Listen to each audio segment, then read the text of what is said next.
Me, Chet, 27, courier. Drive packages around the city 12 hours a day. Legs feel like 2 bags of wet sand by the time I clock out. Spent a whole year saving for a ring, cutting every corner I could. No new shoes, no going out. Pack lunches every single day. Engaged to Dana. Figured I was the lucky one who actually found his person. Spoiler, the lucky one was not me. Let me back up a bit so this makes sense. Dana and I had been together a little over 3 years when I proposed. We met through a mutual friend at somebody's birthday thing. She was funny, easy to talk to, and back then she actually laughed at my jokes. I fell hard and fast. Looking back, that speed was probably the first red flag, but you don't see it when you're in it. Here's how our life actually worked.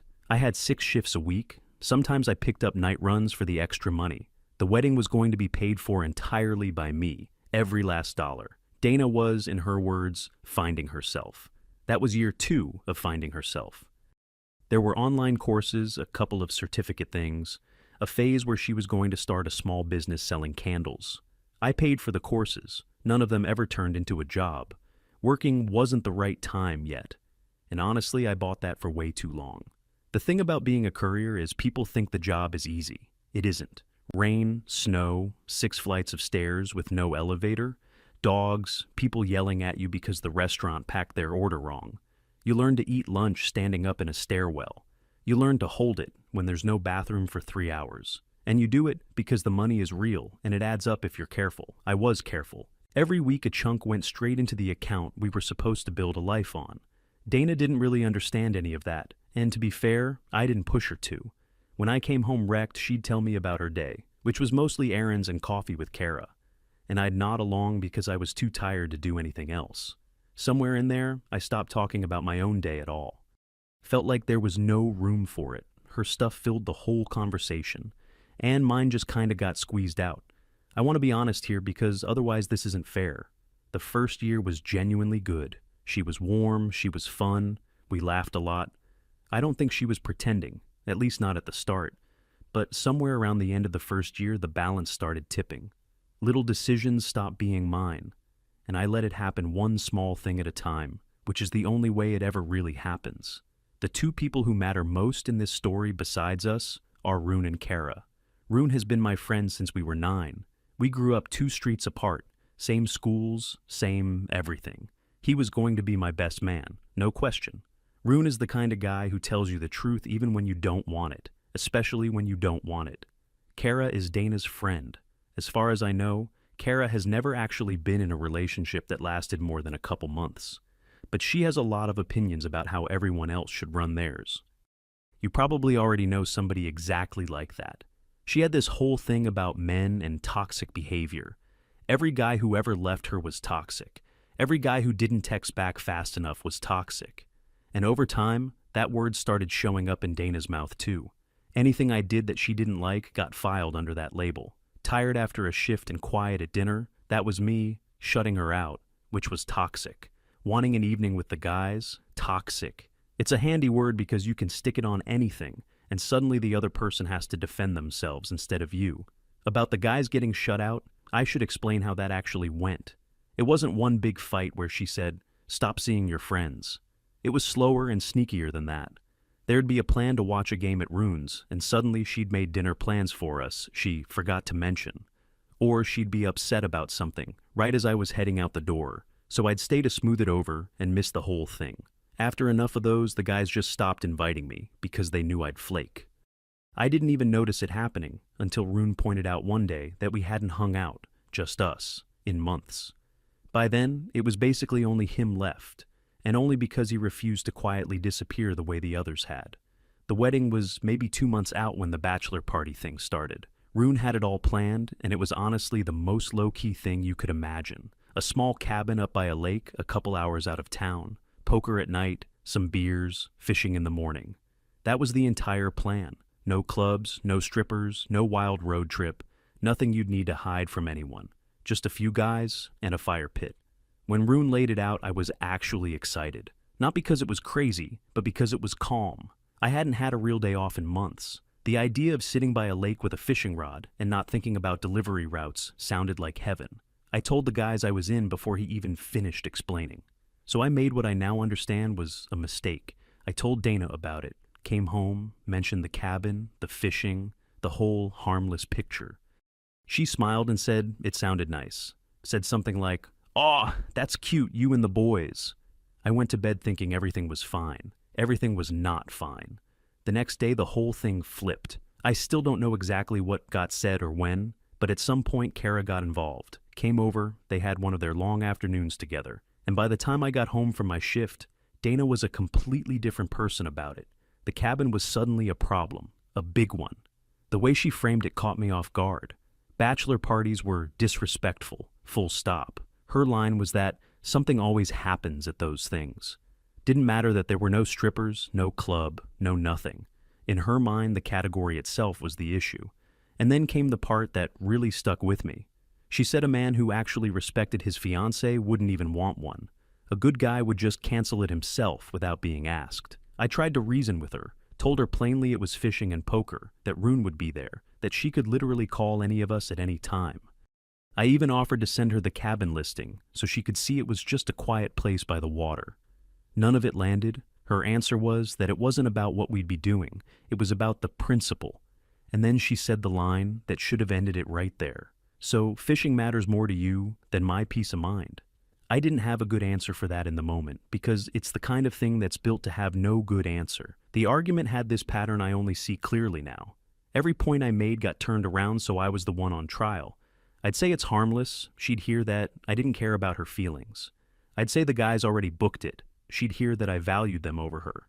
At one point I asked, kind of desperate, what would actually make her okay with it? And there was no answer to that, because there was no version of me going that was acceptable. The only acceptable outcome was me not going, and me being happy about not going, and ideally, me thanking her for showing me the light. She brought up other couples too. Said her friend's boyfriend canceled his without even being asked, because he's a real man about it. Said the fact that I was even fighting for it told her something about me. And Kara's fingerprints were all over the arguments. Phrases that weren't Dana's usual way of talking suddenly showing up. The whole, "a man who respected you wouldn't want one" thing was word for word, something I later saw Kara had posted once. I was arguing with Dana, but I was really arguing with both of them, and one of them wasn't even in the room. We went back and forth for a couple of days, and every time it ended in the same place. Me being made to feel like wanting one normal weekend made me a bad partner. Eventually, she stopped arguing and just went cold. The silent thing, where you can feel the temperature of the whole apartment drop.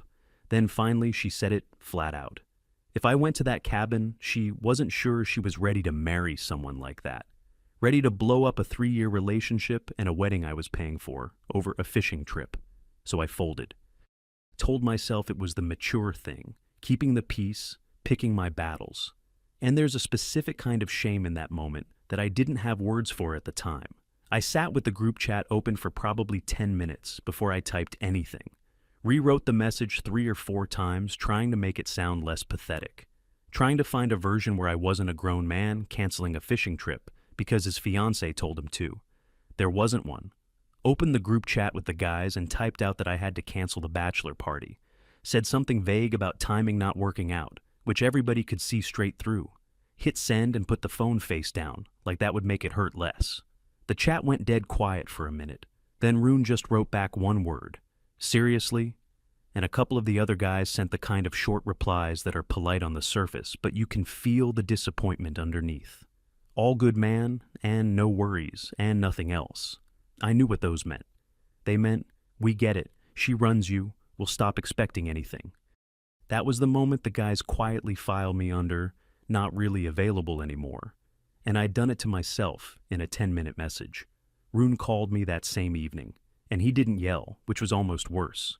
He just asked me questions. Asked, when was the last time I picked a restaurant we ate at? When was the last time I bought something for myself without running it by her? When was the last time I saw the guys without it turning into a whole negotiation? I started to answer and realized I didn't actually have recent examples for any of it. He laid it out real simple. Said, she decides where you sleep, what you eat, who you're allowed to be friends with, and now she's decided how you're allowed to say goodbye to being single. Told me this wasn't nerves before the wedding. This was just how it was going to be, forever. And I'd signed up to make it official. I got defensive. Told him she was just stressed, that weddings make people crazy, that he didn't get it. We kinda left it there. But the questions didn't leave, because here's the thing. I couldn't stop chewing on that one question. When was the last time I chose something, anything, for myself? And the honest answer was, I couldn't remember. The guys got shut out slowly over 3 years, one canceled plan at a time. The money was mine, but every decision about it ran through her. I'd gotten so used to it, I stopped noticing the walls. I spent the next few shifts basically running an audit of my own life in my head while I drove. The car I wanted, we couldn't afford, but her courses we always could. The trip I wanted to take with the guys 2 summers back, shot down, but her spa weekends with Kara happened twice a year. The apartment we lived in was the one she picked, closer to her friends, longer commute for me. Even my clothes, half of them she'd bought or helped me pick, and the stuff I liked slowly disappeared from the closet. None of it was dramatic on its own. That's the trap. None of it is ever dramatic on its own. You can always talk yourself into, it's just one thing, keep the peace.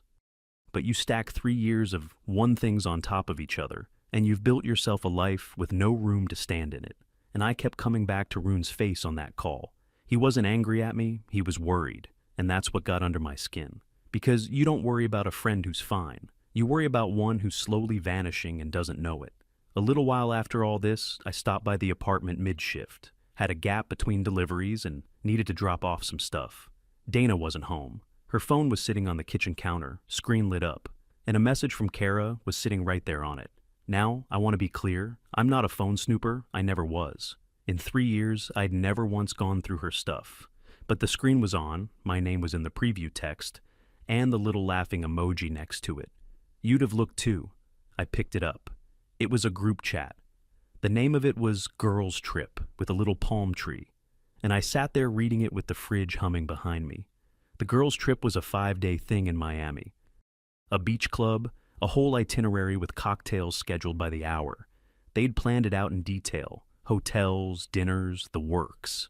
This wasn't a spur-of-the-moment thing either. Scrolling up, the planning went back weeks. So, while she was standing in our kitchen telling me a quiet fishing weekend was a betrayal of her trust, this was already booked and paid for. The timeline of it was what really got me. She wasn't reacting to my bachelor party at all. Hers was locked in first, and mine got killed after, and she never saw a shred of contradiction in that. And the headline event, the thing they were all hyped about, a male strip show, tickets already bought. The exact category of thing I'd just been told was disrespectful, and that a good partner wouldn't even want. There were messages of them joking about it, counting down the days, the kind of excited back and forth I hadn't seen from Dana about anything to do with us in a long time. She had more enthusiasm for that trip than she'd shown for the actual wedding I was breaking my back to pay for.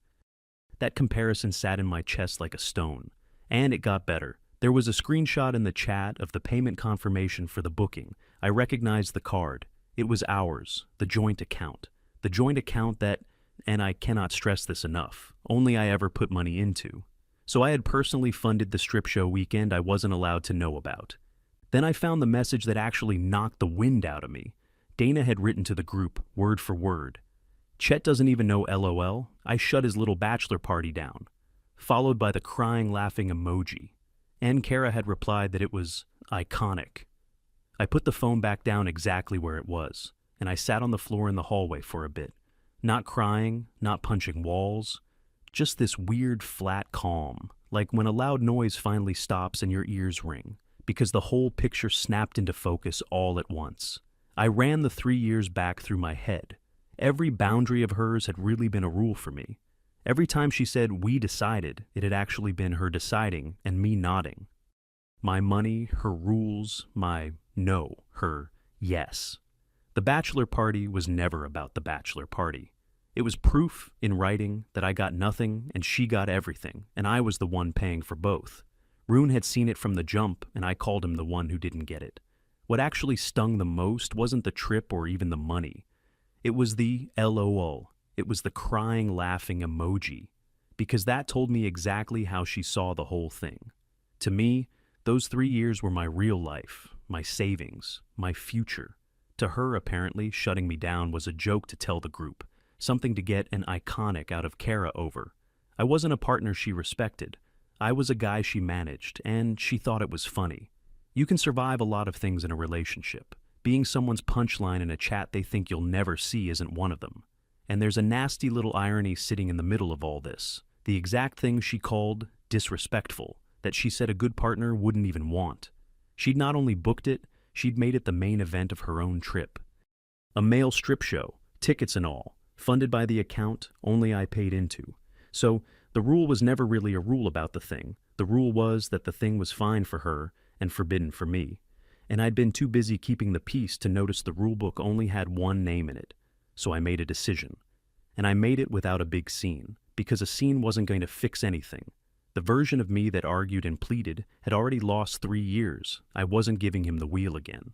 I gave myself one night to be sure, because a decision that big shouldn't be made standing in a hallway.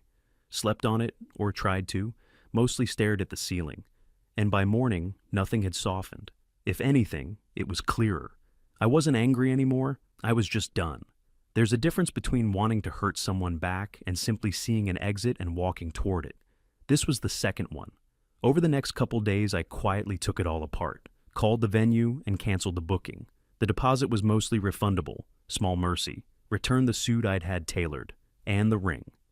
Here's a lucky break. I'd been paying the jeweler in installments and hadn't made the final payment yet. So I just canceled the rest and never picked it up. Saved myself a small fortune I didn't even realize I still had a chance to save.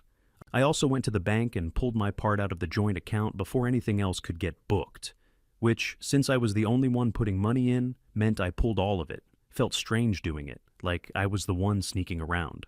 Then I remembered whose card was in that Miami screenshot, and the guilt evaporated pretty fast. Then I sent Dana exactly one message. Go to Miami. There's not going to be a wedding. And I blocked her. Then I went and finished my shift, because packages don't deliver themselves. The calm did not last long on her end. Within the hour, my phone lit up from a number I didn't know. Her, obviously. First it was, is this a joke? Then it was, you completely misunderstood what you saw. I hadn't misunderstood anything. The screenshots were pretty clear, but okay. Then came the pivot, and this is the part that still gets me. Suddenly the bachelor party was fine.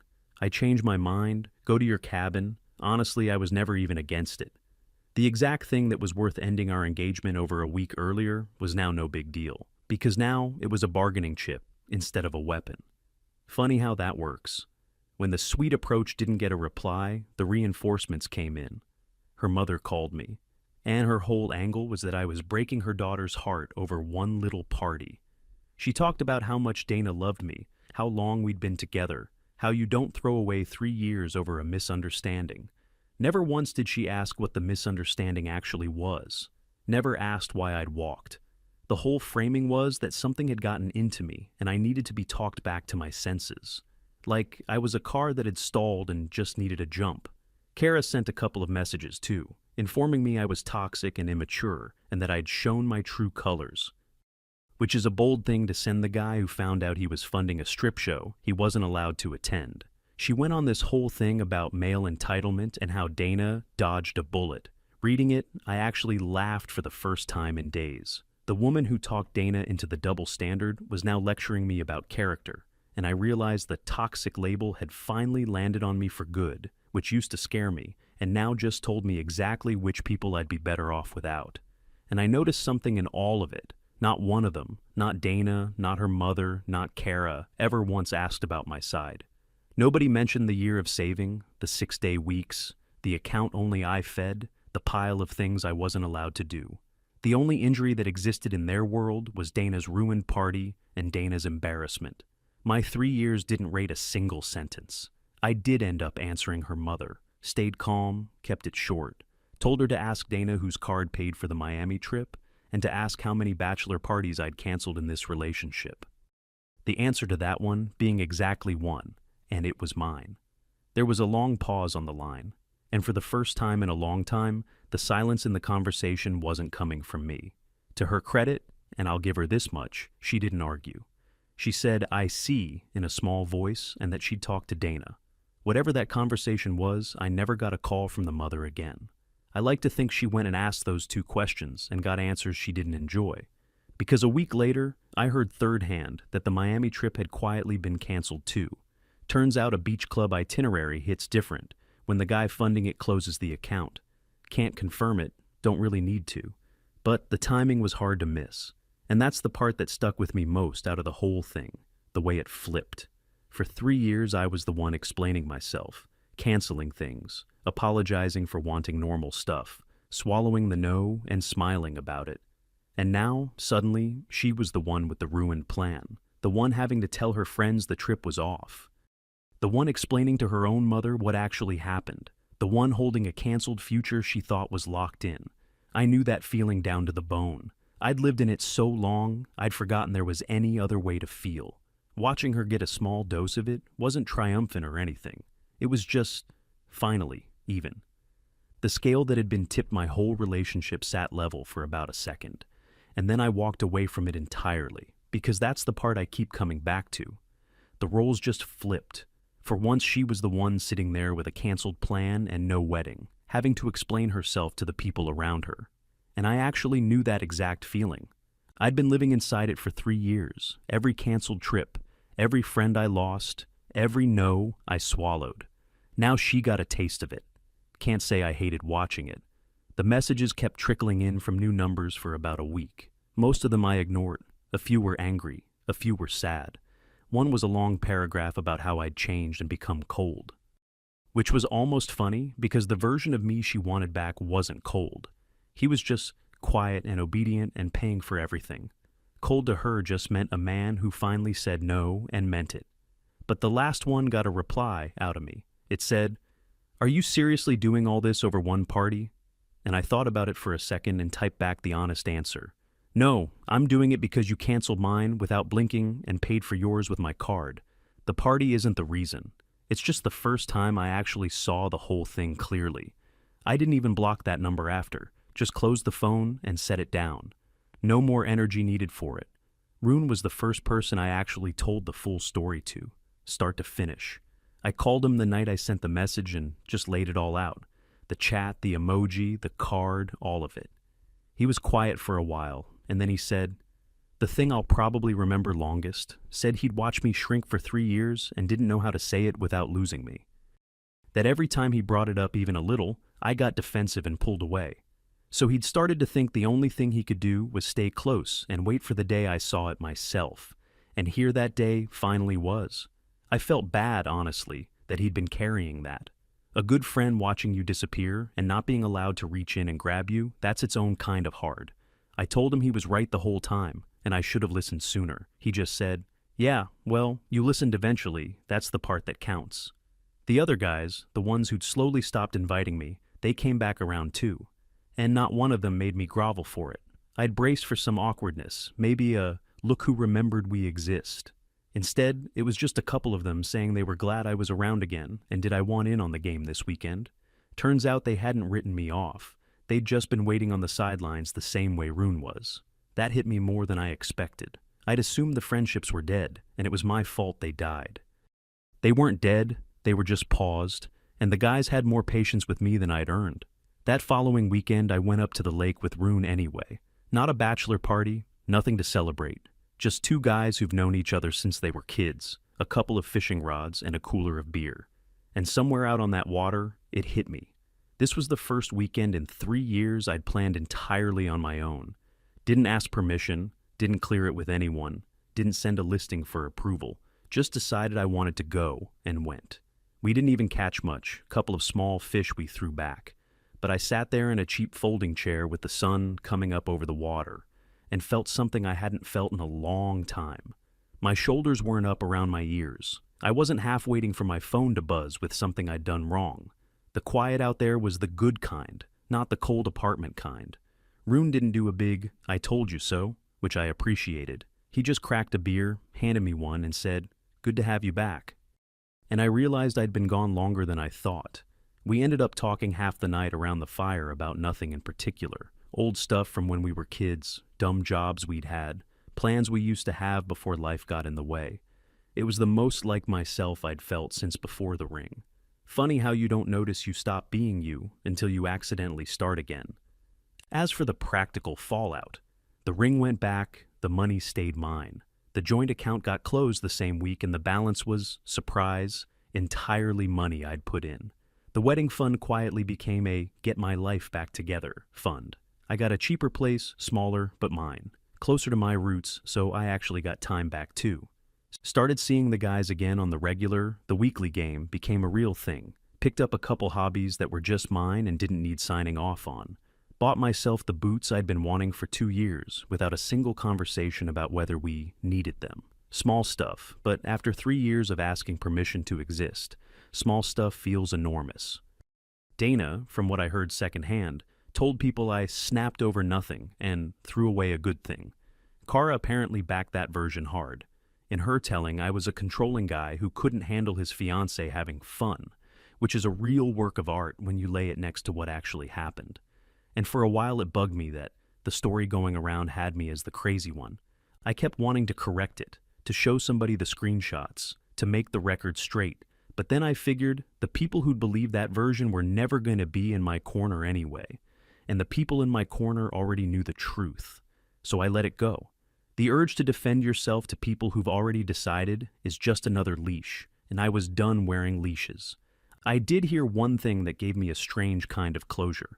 A while later, a mutual acquaintance mentioned Dana had a new guy, and apparently the same pattern was already showing up. His money, her plans, his friends thinning out. I don't wish the guy any harm. I've never even met him. But it did confirm the one thing I needed confirmed.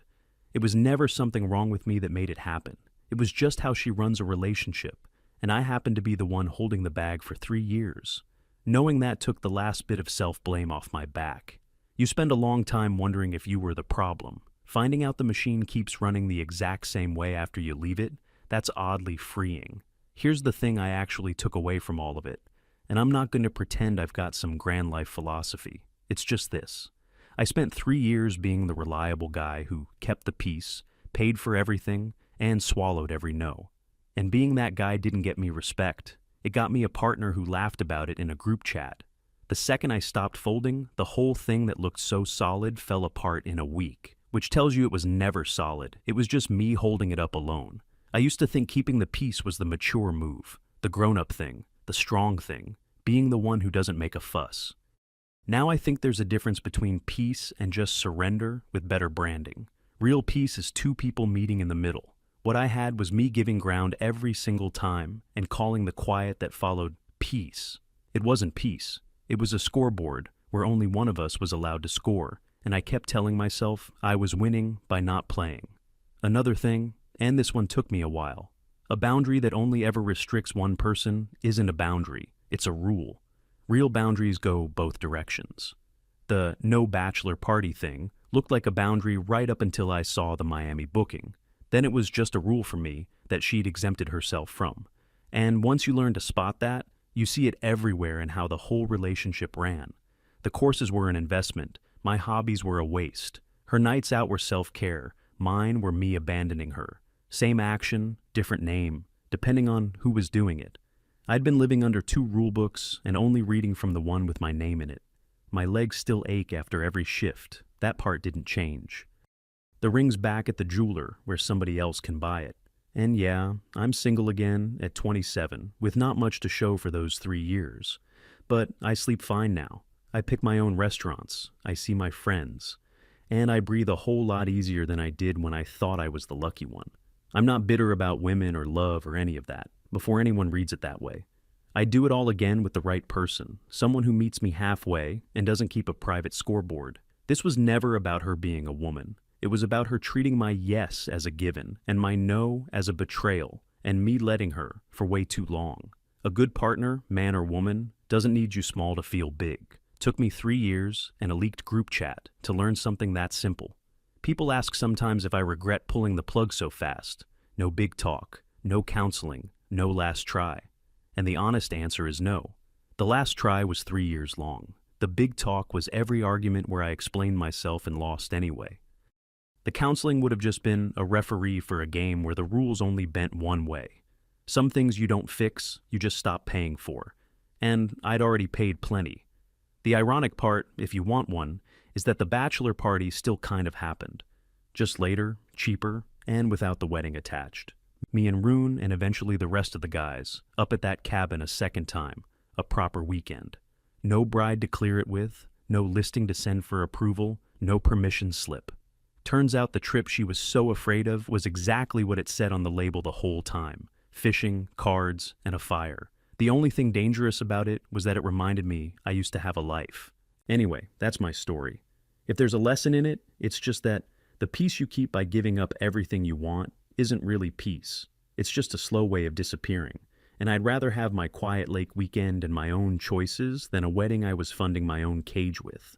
She wanted me to cancel one party. She just didn't count on me canceling the whole show. Thanks for reading, lads.